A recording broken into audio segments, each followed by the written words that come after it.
As eleições de 2014 são emocionantes. É um momento em que elas deixam de ser anódinas, deixam de ser aquele jogo de cartas marcadas. Naquelas eleições, ninguém sabia o que queria acontecer. Teve 7 viradas. 7 viradas. Tudo bem, quase todas envolvendo Marina Silva, mas ainda assim são 7 viradas que poderiam determinar o resultado das eleições. Ninguém sabia quem chegaria ao segundo turno. Dilma, que supostamente tinha conseguido se eleger, muito mais por causa do PSDB do que por causa própria, e que tinha a sua tentativa de transferência de carisma, de personalidade, de popularidade de Lula, ela tem um grande problema na sua frente. Quer dizer, o povo inteiro, aquele povo brasileiro que nunca se preocupou com ideologia, com o que é esquerda, com o que é direita, com o que é capitalismo, com o que é socialismo, com o que é essa participação popular, o que é representatividade, nada disso, de repente o povo acorda.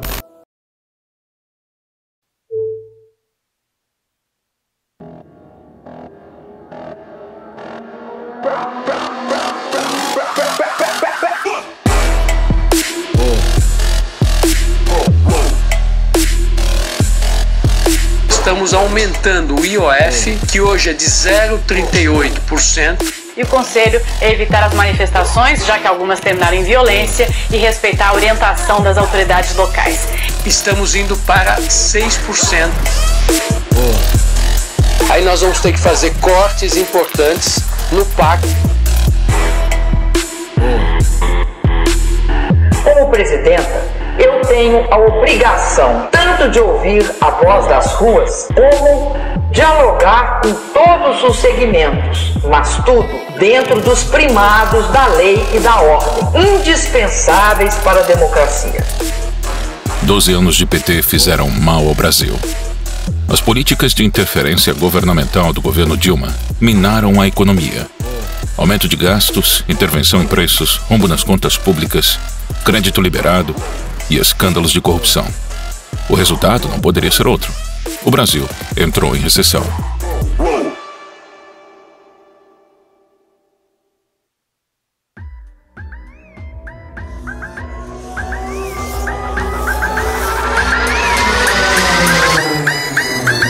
Prometo manter, defender e cumprir a Constituição. Promover o bem geral. E sustentar a integridade e a independência do Brasil.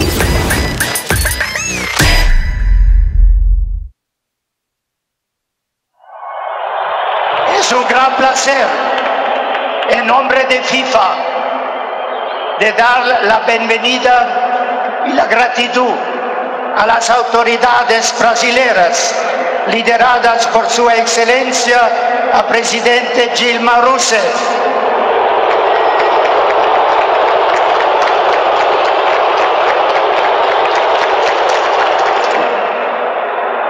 ¿A dónde está el respeto y el fair play, por favor?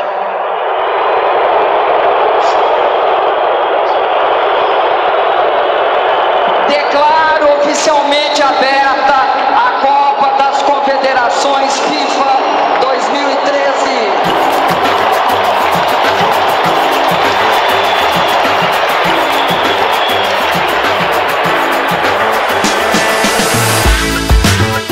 Durante os 4 anos do governo de Dilma, a economia brasileira teve o pior resultado em 5 anos, a maior inflação e o menor crescimento desde então. 36% do PIB era devorado pelo Estado, e ao invés de diminuir gastos, o governo Dilma adquiriu mais empréstimos, mais subsídios e mais incentivos fiscais. Nos últimos 13 anos, o Partido dos Trabalhadores promoveu um inchaço do Estado brasileiro. Nesse período, o PT criou 40 empresas que aumentaram os gastos e ajudaram a provocar a crise fiscal do governo. A influente revista The Economist fez outra capa sobre o nosso país, desta vez perguntando se estragamos tudo. O número de funcionários das empresas públicas federais cresceu de 35 mil em 2002 para 67 mil este ano. A Copa do Mundo foi trazida ao Brasil com a promessa de impulsionar a economia e criar empregos. Mas na realidade, os estádios foram superfaturados em quase 30 bilhões de reais. E hoje estão sem uso. Há menos de 3 meses da Copa do Mundo, o Tribunal de Contas da União apontou indícios de superfaturamento de 431 milhões de reais. Estão a compra indevida de materiais e o valor cobrado para o transporte de pré-moldados no canteiro de obras. O Tribunal de Contas do Distrito Federal está investigando irregularidades na compra de ônibus para turistas da Copa do Mundo. Olha, o Tribunal de Contas do Estado apontou um superfaturamento e falhas nas obras do Maracanã para a Copa do Mundo daqui a menos de 2 meses. Os hospitais absolutamente depredados, sucatados, os médicos mal pagos, o corpo clínico deixa a desejar, falta dedicação para os pobres, nem falo das escolas, nem falo da segurança, mas o Mané Garrincha já está em 1 bilhão e 500, ninguém diz nada. Mas o Brasil está botando dinheiro do meu bolso, do seu bolso, e depois não tem para o velho carente, que precisa de uma cirurgia, para a criança, para os pobres do Brasil. Protesto generalizado, olha aí, olha a correria, olha a correria. A popularidade da então presidente Dilma Rousseff era assustadoramente baixa. Seu desgoverno enfureceu a população. Em 2013, o aumento de 20 centavos nas passagens de ônibus motivou o início de uma série de manifestações.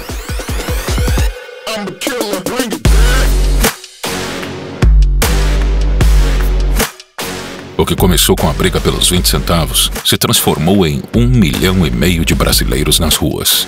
Você vai vendo as esquinas das avenidas Presidente Vargas e Avenida Rio Branco. Está tudo paralisado no centro do Rio de Janeiro. A revolta não tinha um objetivo claro e diversos grupos aproveitaram o momento para legitimar suas ideias. Olha, desde o começo das manifestações, nenhuma das organizações aqui que estavam organizando tirou qualquer deliberação de restrição de partidos políticos, de bandeiras, de coisas desse tipo. E o partido tem que mais sair dos gabinetes e ir pra rua, ir pros movimentos. A consequência foi um caos nacional. O governo precisava tomar controle da situação. PSOL, PSTU e sindicatos financiados pelo PT bancaram black blocs para esvaziar os protestos. Os vândalos saqueavam, causavam incêndios e depredavam estabelecimentos. A ajuda financeira dessas organizações sindicais foi relatada por investigados e testemunhas na Operação Firewall, da Delegacia de Repressão aos Crimes de Informática.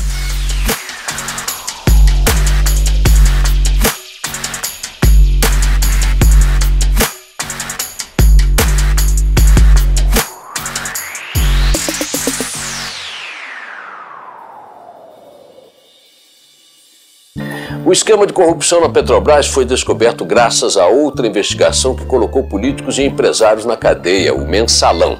Documentos da Justiça Federal revelam que foi a apuração do esquema de compra de votos de parlamentares que levou à Operação Lava Jato.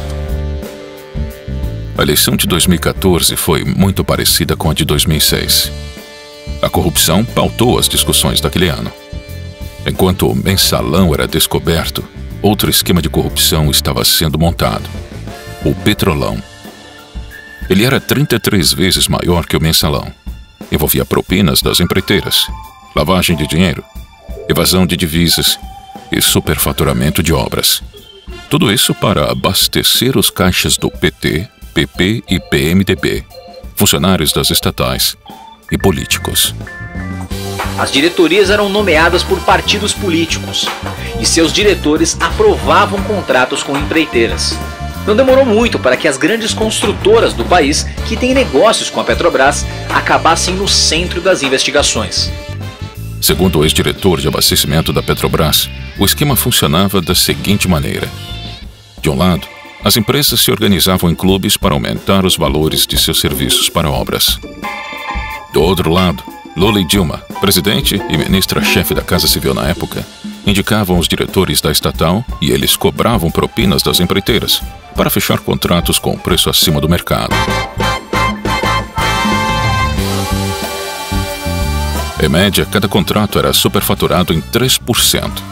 Se o valor da obra fosse 1 bilhão, era pago 1 bilhão e 30 milhões para as empreiteiras. O esquema foi descoberto pela Operação Lava Jato antes do período eleitoral. Alberto Youssef, o doleiro envolvido com a evasão de divisas, afirmou que Lula e Dilma tinham conhecimento do roubo da Petrobras. O doleiro Alberto Youssef declarou à Polícia Federal que a presidente Dilma Rousseff e o ex-presidente Lula sabiam do esquema de desvios de recursos para partidos políticos na Petrobras. Eu acredito que eles tinham conhecimento, no meu entendimento, do que acontecia. E você entende que esse esquema serviu aos interesses do governo? Serviu aos interesses do partido, automaticamente dos partidos da base aliada. A destruição da economia brasileira não parava por aí. O PT também roubava o Brasil, ajudando seus amigos políticos do exterior. O BNDES, um banco público, financiou de 2003 a 2015 as maiores empreiteiras do país para trabalhar fora do Brasil. Obras na Venezuela, Cuba, Peru, Argentina e na República Dominicana foram financiadas pelo Banco Nacional de Desenvolvimento, o BNDES. Todos esses países tinham governos autoritários e participantes do Foro de São Paulo. Enquanto o Porto de Santos, responsável por mais de 50% do PIB nacional, precisava urgentemente de reparos e modernizações. O governo brasileiro preferiu ajudar a reforma do Porto de Cuba. 692 milhões de dólares foram emprestados ao país, sem necessidade de devolução. Outra forma de financiar Fidel Castro foi através do programa Mais Médicos. Nesse instante, a senhora presidenta da República, Dilma Rousseff, sanciona a lei que institui o programa Mais Médicos. Cerca de 12 mil médicos cubanos foram trazidos para o Brasil. E 70% de tudo o que eles ganhavam era compulsoriamente descontado de seus salários e enviado à ilha cubana.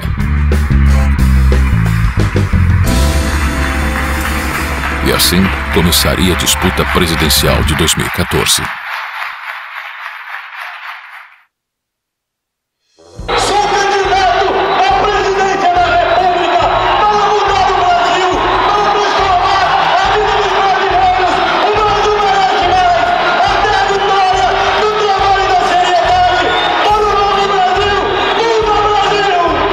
Vindo de 3 derrotas, o PSDB apostou em um novo nome: Aécio Neves. O senador Aécio Neves é lançado como candidato pelo PSDB à presidência da República. O anúncio foi feito na convenção do partido em São Paulo, que contou com lideranças da legenda. Ele havia sido governador de Minas Gerais em 2002 e reeleito em 2006 com a maior votação já registrada no estado. Em 2010, se candidatou ao Senado e foi o terceiro mais votado do país.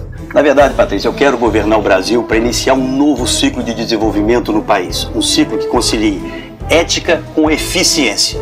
Sem dúvida alguma, os quadros que nós temos à nossa disposição e a coragem que teremos para fazer o que precisa ser feito é que permitirá que no nosso governo o Brasil volte a crescer.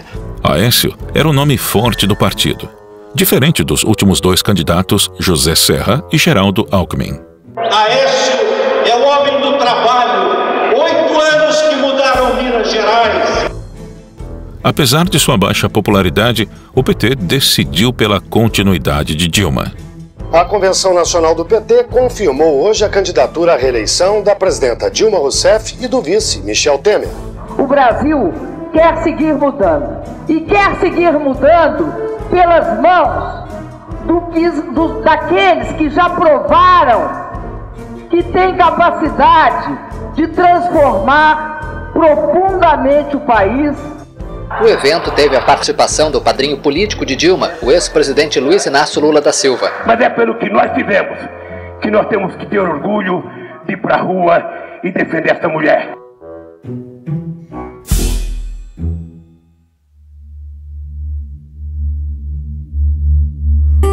O terceiro nome daquela eleição era Eduardo Campos, do Partido Socialista Brasileiro.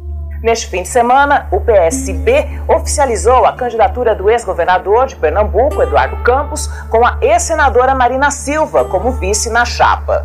Nós estamos prontos para ir à luta, para construir a vitória que o Brasil deseja que possamos construir. Que Deus nos ajude nessa caminhada. Ele foi governador de Pernambuco em 2002 E em 2006 foi reeleito com 80% dos votos no primeiro turno, o mais votado no Brasil. Governei com pouco, porque governei um estado do Nordeste brasileiro com muita pobreza e botei o foco naqueles que mais precisam. Então aprendi a fazer mais com menos. Eduardo Campos era uma terceira via com chances reais. E seu nome ganhava força nas pesquisas como alternativa a Dilma e Aécio. O ex-governador de Pernambuco, Eduardo Campos, do PSB, tinha 7% no fim do ano passado. Oscilou para 6% e mantém agora os 6%. É fundamental um novo caminho, porque PSDB e PT há 20 anos governam o país. Se a gente quer chegar a um novo lugar, a gente não pode ir pelos mesmos caminhos. No dia 13 de agosto de 2014, Eduardo Campos cumpria sua campanha. O candidato viajava do Rio de Janeiro até Guarujá, em São Paulo, onde participaria de entrevistas nas televisões locais. Nós abrimos essa edição do Jornal Nacional com um sentimento de perplexidade. Menos de 24 horas depois da entrevista que nós fizemos com o candidato do PSB à presidência, Eduardo Campos, nós nos vemos na situação de termos que iniciar o noticiário com o anúncio da sua morte trágica e precoce. Queda de uma aeronave no litoral de São Paulo, em Santos, e nessa aeronave estava o candidato à presidência da República, Eduardo Campos, do PSB. Eduardo Campos saiu do Rio de Janeiro no jato Cessna 560XL, prefixo PRAF, com a mulher e o filho, segundo a assessoria do candidato. De acordo com a aeronáutica, por causa do mau tempo, chovia e ventava, o piloto não conseguiu enxergar a pista e arremeteu. Logo em seguida, o controlador aéreo perdeu contato com o avião. 10 minutos depois, a aeronáutica recebeu a primeira comunicação de que uma aeronave teria caído em Santos. Ao 12:30, veio a confirmação de que todas as 7 pessoas que estavam a bordo haviam morrido. Eduardo Campos, 4 assessores, piloto e o copiloto.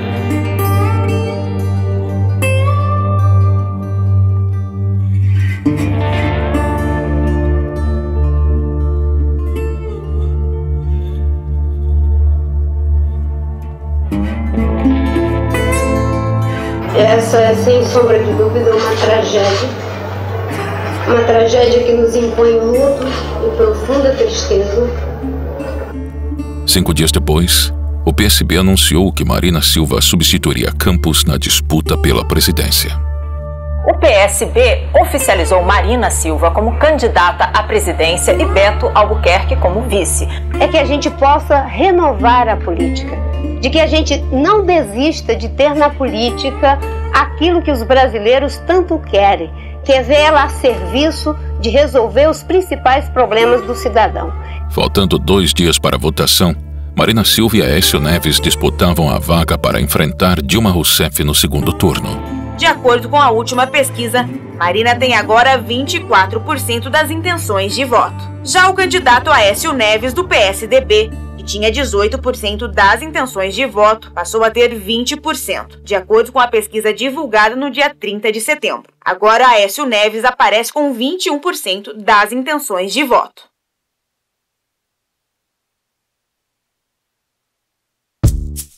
Olha, minha filha, tenho 62 anos.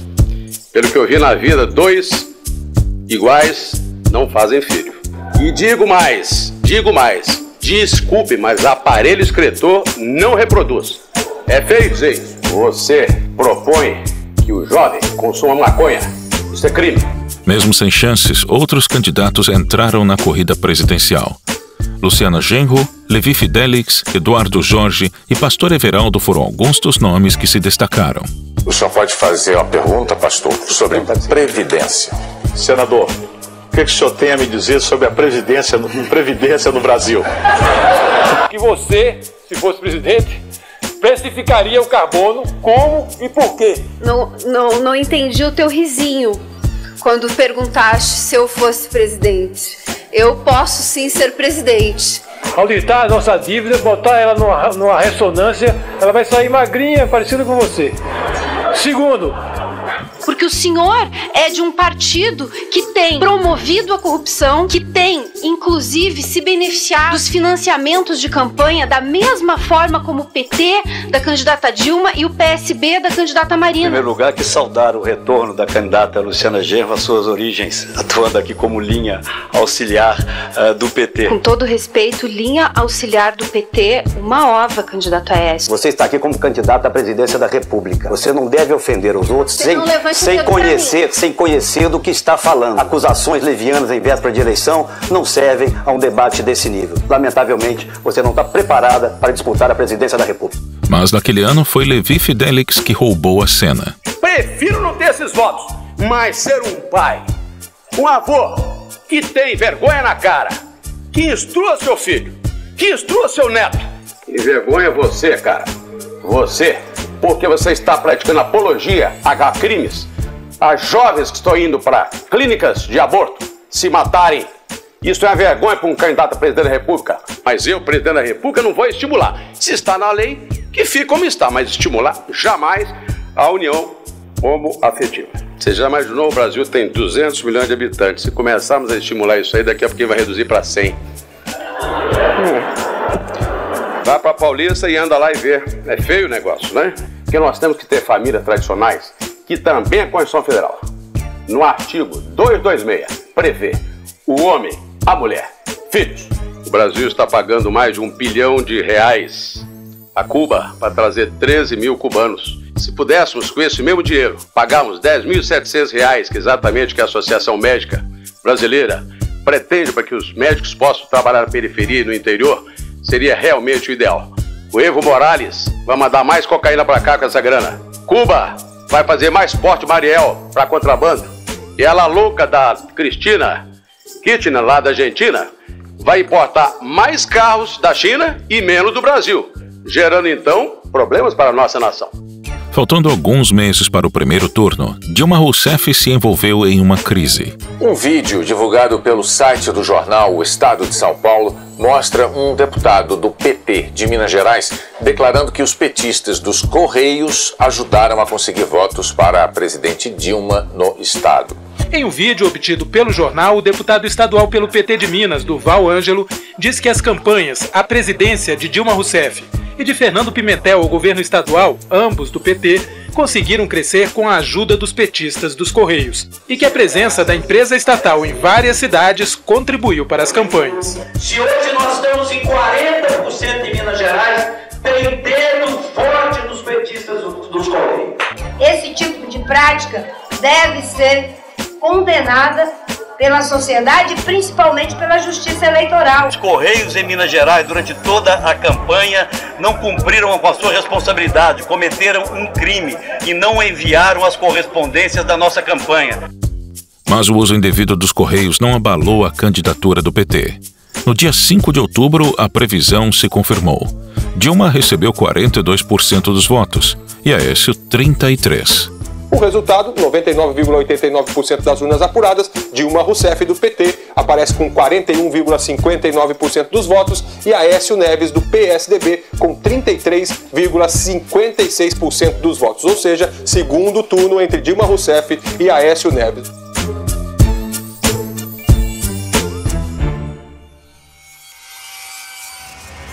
Eu não vejo em momento algum a senhora dizendo não é possível que fizeram isso nas minhas barbas, sem eu saber o que estava acontecendo. O mensalão do seu partido não teve nem condenados nem punidos. É essa a realidade, candidato. Não fuja dela. A senhora será a primeira presidente pós-Plano Real, pós-redemocratização, que vai entregar uma inflação maior do que recebeu. A competição estava acirrada. Nas pesquisas de intenção de voto, Aécio e Dilma estavam empatados tecnicamente. Aécio Neves, do PSDB, está com 51%. Com a margem de erro, tem de 49% a 53%. Dilma Rousseff, do PT, está com 49%. Com a margem de erro, tem de 47% a 51%. As semanas seguintes foram de alternância do primeiro lugar. Ora Dilma liderava, ora Aécio liderava. Os 20% de votos que Marina recebeu iriam decidir aquela eleição. E as atenções dos vencedores do primeiro turno se voltam agora para a decisão da candidata do PSB, Marina Silva, sobre o possível apoio a um deles no segundo turno. Nesse momento eu reitero, e se Deus quiser e o povo brasileiro, você haverá de ganhar ganhando. Eu agradeço em meu nome esse seu gesto de brasilidade, de patriotismo, ao me ajudar não apenas a vencer as eleições, mas a construir um projeto que faça valer a pena vencer as eleições. Muito obrigado. Aécio defendia a reforma tributária e a diminuição de ministérios. Acho que em alguns momentos você tirar a estrutura ministerial, estabelecer metas para cada uma das áreas do governo, você vai ter muito mais efetividade nos resultados. Prometeu também a não repassagem de salário dos médicos cubanos ao governo de Cuba. E apesar de parecer defender um Estado menor, afirmou que ampliaria o Minha Casa Minha Vida e que transformaria o Bolsa Família em política de Estado. Eu quero tranquilizar a todas as brasileiras e a todos os brasileiros, porque nós não vamos apenas manter o Minha Casa Minha Vida, nós vamos aprimorá-lo, focando especialmente as populações de mais baixa renda. Eu vim aqui hoje dizer que no nosso governo o Bolsa Família vai continuar, em determinados casos vai ser ampliado. Dilma confirmou que continuaria as políticas de consumo e aumento de programas sociais. E prometeu não aumentar a luz, nem os juros, combustíveis, impostos e transporte público. Também garantiu que não cortaria as verbas da educação e nem da saúde. Temos baixado juros, reduzido impostos, facilitado o crédito e aberto, como nunca, as portas da casa própria para os pobres e para a classe média. A disputa de 2014 era entre a esquerda e a centro-esquerda. Eu disse na campanha eleitoral, e repito para você aqui, Thales, para a direita não adianta empurrar que eu não vou. Os debates do segundo turno ficaram marcados pela confusão mental e despreparo de Dilma Rousseff. E acredito que, a partir de segunda-feira, vai desaparecer essa acusação. Agora, eu não vou deixar que ela desapareça. Dos 180 bilhões... Outra constatação é que nos 10 anos do governo do senhor e do próximo governador, e é todo o pessoal que deve ter acompanhado esse debate, porque eu tenho certeza que ele foi muito, mas muito olhado, muito assistido. Aécio explorava o escândalo do Petrolão e Dilma o atacava com os desvios de verba da saúde de Minas e a construção dos aeroportos no governo do Tucano. E a senhora e o ex-presidente Lula tinham conhecimento da corrupção na Petrobras. Dou oportunidade à senhora responder aos brasileiros. A senhora sabia, candidata, da corrupção na Petrobras? Seria importante também que o senhor relatasse para o telespectador o que ocorreu em Cláudio, quando o senhor construiu um aeroporto na fazenda de um familiar e entregou a chave para ele. A nossa principal empresa pública hoje tem o seu principal diretor preso e o governo da candidata Dilma Rousseff, ao invés de permitir que a CPI e as investigações ocorressem de forma adequada, tenta manipular as informações. Quando o governo de Minas foi dirigido pelo senhor, vocês não cumpriram o que manda a Constituição, que é destinar um mínimo para a saúde. Desviaram em torno de 7,6 bilhões de reais, é o que diz o Tribunal de Contas do Estado. No dia da eleição, o clima do Brasil era de indecisão. As pesquisas não mostravam nenhum candidato com vantagem. A vitória foi disputada voto a voto. Segundo o Datafolha, os dois candidatos estão tecnicamente empatados, no limite da margem de erro. E o resultado indica a diminuição da vantagem de Dilma sobre Aécio em comparação com a pesquisa realizada no meio da semana.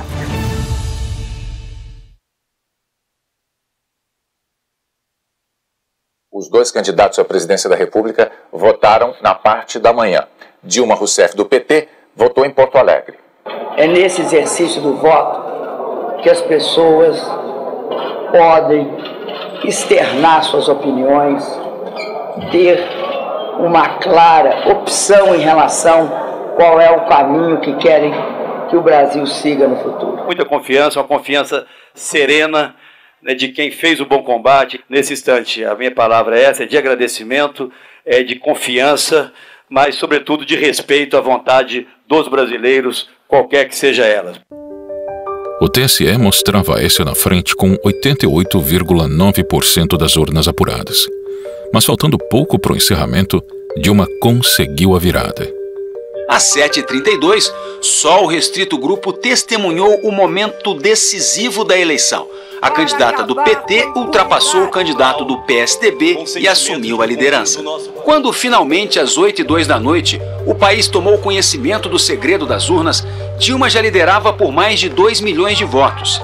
Continuou na frente e, a partir daí, o Brasil apenas viu a presidente manter a liderança e às 8h27 ser oficialmente declarada reeleita.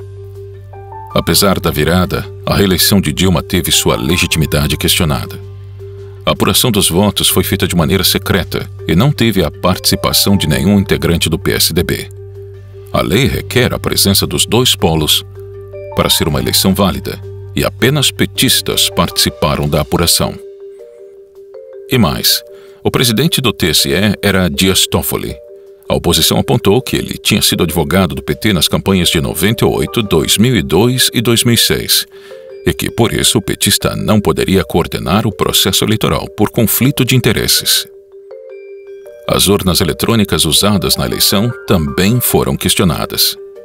Mas tem algo que está na cabeça do povo.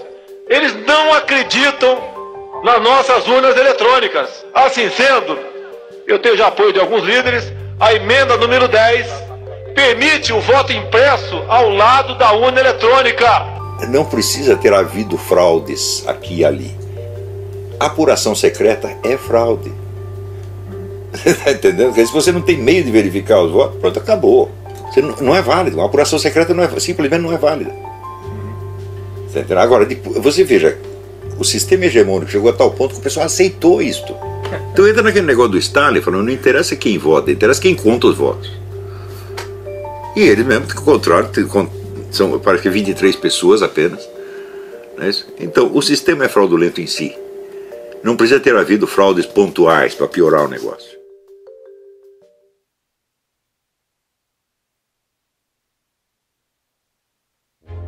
Prometo manter, defender e cumprir a Constituição, observar as leis, promover o bem geral do povo brasileiro, sustentar a união, a integridade e a independência do Brasil. Assim prometo.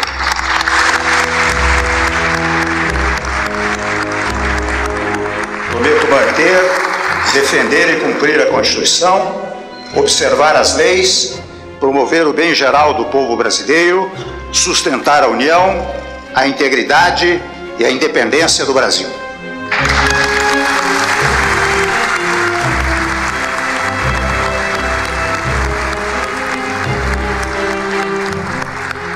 Declaro empossados nos cargos de presidenta e vice-presidente da República a excelentíssima senhora Dilma Rousseff e o excelentíssimo senhor Michel Temer, respectivamente, para o período de 1º de janeiro de 2015 a 31 de dezembro de 2018.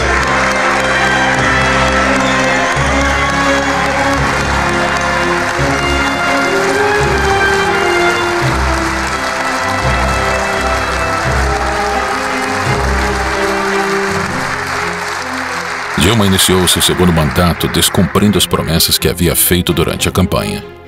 Aumentou a conta de luz, os juros da casa própria, o preço dos combustíveis, a passagem do transporte público, os impostos e cortou verbas da educação e da saúde. A sequência de altas foi interrompida em abril do ano passado e retomada após as eleições.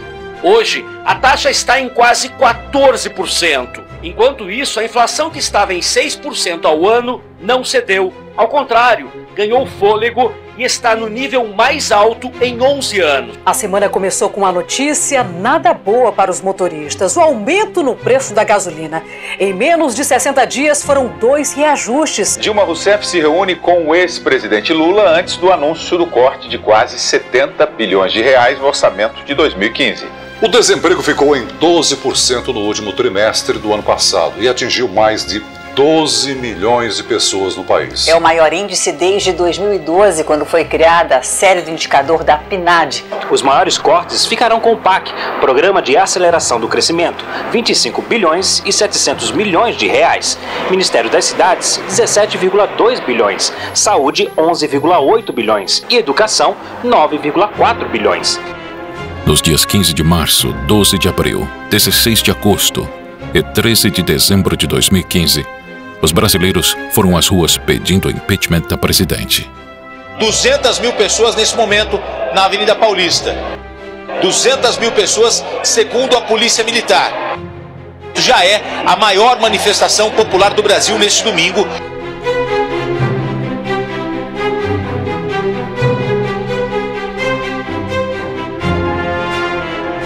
No mesmo ano, o TCU deu prazo para a presidente explicar uma série de irregularidades nas contas públicas de 2014, as chamadas pedaladas fiscais. O Tribunal de Contas da União rejeitou as contas do ano passado do governo da presidente Dilma Rousseff. A prática obrigou instituições financeiras como a Caixa Econômica Federal e o Banco do Brasil a usarem recursos próprios para honrar os compromissos, o que caracterizou uma espécie de empréstimo ao governo. Recomendamos a sua rejeição pelo Congresso Nacional. Ficou comprovado que o governo Dilma realizou manobras contábeis fraudadas para maquiar o orçamento federal. No dia 31 de agosto de 2016, o processo de impeachment se encerrou com o afastamento de Dilma do cargo. Falta, portanto, um voto apenas para que o processo de impeachment prossiga para o Senado. Por isso eu digo ao Brasil, sim para o futuro! Já está. Neste momento, às 11 horas e 7 minutos em Brasília, nesta noite de domingo, 17 de abril de 2016, a Câmara dos Deputados acaba de autorizar o prosseguimento do processo de impeachment da presidente Dilma Rousseff. E nesta quinta-feira, 12 de maio, às 6 horas e 33 minutos, o Senado aprovou, por 55 votos a favor e 22 contra, o afastamento da presidente Dilma Rousseff. Senado caça o mandato de Dilma Rousseff, mas preserva direitos políticos. 2 anos depois, Aécio Neves também virou réu na Operação Lava Jato. As empreiteiras investigadas admitiram a doação de quase 100 milhões de reais para ele e para Dilma. Por unanimidade, os ministros da primeira turma do Supremo Tribunal Federal tornaram réu o senador Aécio Neves, do PSDB. Ele agora será investigado numa ação penal por corrupção passiva e tentativa de atrapalhar as investigações da Lava Jato. A eleição de 2014 foi só mais um teatro. Os dois candidatos respondiam aos mesmos interesses. Independente de quem vencesse, o destino do Brasil seria o mesmo. Estado inflado, políticas populistas e demagógicas, corrupção e um país sendo governado para poucos.